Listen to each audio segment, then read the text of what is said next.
Bonjour à tous les amis, j'espère que vous allez bien. Bienvenue dans ce LNDJ du jeudi 13 janvier en direct de Dubaï. Ça y est, je suis bien arrivé et bien installé. Merci à tous pour vos messages sur les réseaux sociaux. On va regarder les niveaux du jour sur le DAX et sur le Dow Jones. D'abord au niveau du contexte, attention, on a des chiffres importants à 14h30 qui sont les prêts à la production et les inscriptions hebdomadaires au chômage. Au niveau du DAX, on est toujours en tendance haussière avec un DAX qui est au-dessus de sa moyenne mobile 20, au-dessus de sa moyenne mobile 50. Il a pratiquement confirmé l'avalement qu'il avait fait mardi et il est toujours extrêmement bien orienté. Pour l'instant, je n'ai absolument pas envie de le shorter, le DAX. J'avais plusieurs niveaux que je surveillais. Il y avait cette zone polarité sur laquelle on forme peut-être, attention, un début d'épaule tête-épaule. Donc évidemment, le plan que je surveille pour les prochains jours, c'est si malheureusement, à cause de mauvaises nouvelles, on passe à un moment donné sous les 15 800, là je deviendrai vendeur pour aller chercher le support à 15 100, mais ce n'est pas encore d'actualité, donc on garde bien en tête cette zone 15 800 que l'on surveille. Pour le moment, c'est solide, ça tient. Il y a quelque chose de bien. Il y a une petite polarité intraday autour des 950 et une petite résistance oblique qui est là, qui pour l'instant ne passe pas. En plus, on est sur 16 000 chiffres ronds, donc je ne vais pas acheter sur cette zone actuelle. Par contre, il y a deux scénarios où on arrive à s'extraire parce que les chiffres cet après-midi sont bons, on fait le petit throwback qui va bien, on peut tenter un petit achat pour aller chercher la résistance et les plus hauts historiques.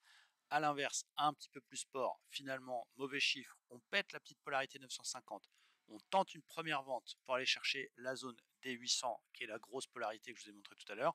Qui plus est, si cette baisse continue et qu'on casse la fameuse ligne de coup d'épaule tête-épaule, eh bien on utilise son gain à temps pour renforcer son trade et continuer son short pour aller chercher le gros support qu'on a vu ici jusqu'à 15 100. Donc là, ça va être décisif.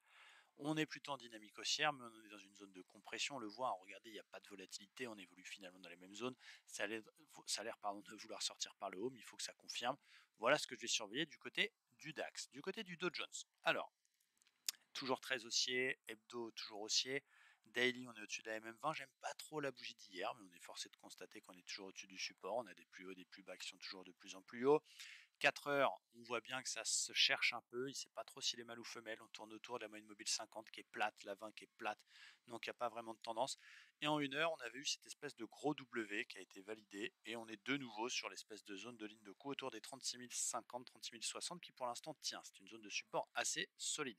Il y a une toute petite début de correction, mais non croisement en moyenne mobile 20, moyenne mobile 50. Ça veut repartir à la hausse. J'ai failli tenter un petit achat sur la cassure du plus haut précédent pour aller chercher les 36 300. Mais vu qu'on a les news, je vais m'abstenir. Je vais attendre cet après-midi.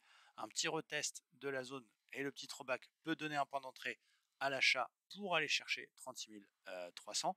Si jamais on a des mauvais stats et qu'on revient au contact de la zone de support qui tient autour des 36 080, c'est ma zone préférée pour tenter un achat en cas de petit repli si on a une super figure type W, M5 ou genre de choses.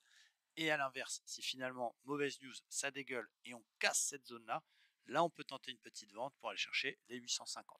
Donc voilà ce que je vais surveiller. Le petit throwback sur les 170, si les stats sont un non-event. Si ça corrige un peu, mais que ça tient les 36 080, 36 050, plus une figure de continuation de reprise, FRTM, je peux payer sur ce niveau-là. Si à l'inverse ça casse et on passe sous 36,50, là on peut essayer une petite vente jusqu'au 850. Voilà, c'est assez court pour ce matin. J'espère que c'est clair pour vous. Je suis très heureux de vous retrouver. J'espère que ces LNDJ vous plaisent tout autant. Merci à tous, très bonne journée et à très vite. Ciao, bye bye.